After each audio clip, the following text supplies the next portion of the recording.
This video is produced by the UCD Maths Support Centre in conjunction with the UCD Access Centre. In this video we will be looking at rounding and magnitude.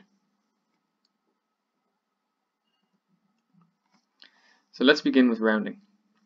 So let's consider a number with a whole number part n such that the absolute value of n is greater than or equal to 1, and a decimal part d where d lies between 0 and 1 and can equal 0, so that the full number is n plus d.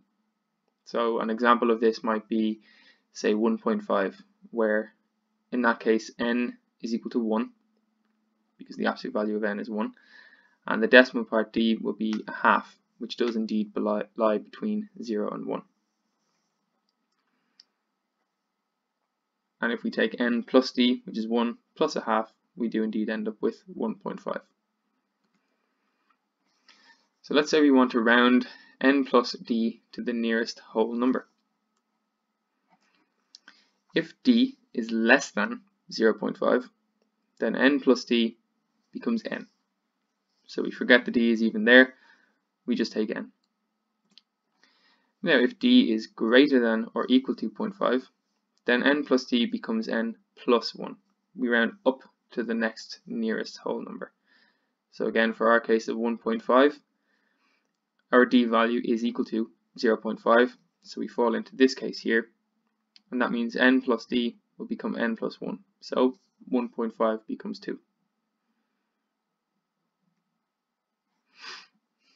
So if we look at an example, if we round to the nearest whole number, so 9.542, well, let's look at the d of this is 0.542.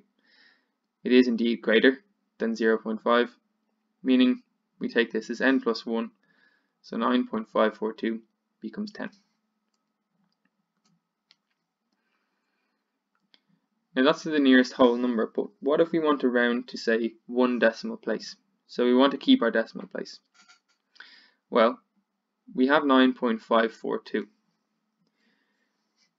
In this case, we don't look at the 0.542, we actually look at the 42 afterwards. In this case, if the values after the 5 are greater than or equal to 5, we would round up. But because the values after, it starts with a 4, we go back down. So 9.542 is less than 9.55, meaning we just stick with 9.5. If we wanted to round to 2 decimal places, we again apply the same logic. We look at the 9.54 and look at the next number. If the next number is greater than or equal to 5, we would round up, but as it is not, we round down, so we go down to 9.54. If instead of 2, for example, we had 6, this number would become 9.55.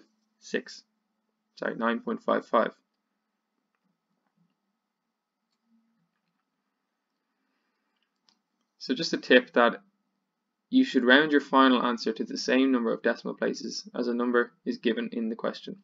So if you are asked to find a certain value, and in the question you are given a value, for example 3.647, the d value 0.647 has 3 decimal places. This means your final answer, even if your calculator gives you 8 or 9 decimal places, you will round to the nearest 3.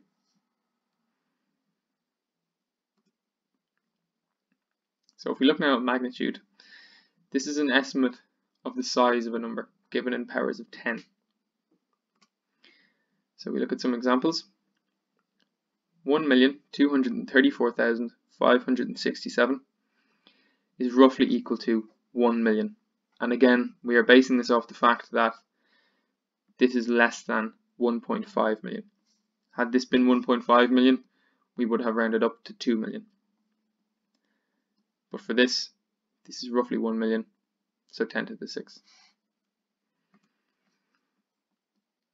So 9,876. Again, this is closest to 10,000 rather than 1,000, say, meaning we take 10 to the power of 5. 0.0000034 is roughly 1/millionth. So the order of magnitude of this number is 10 to the minus 6.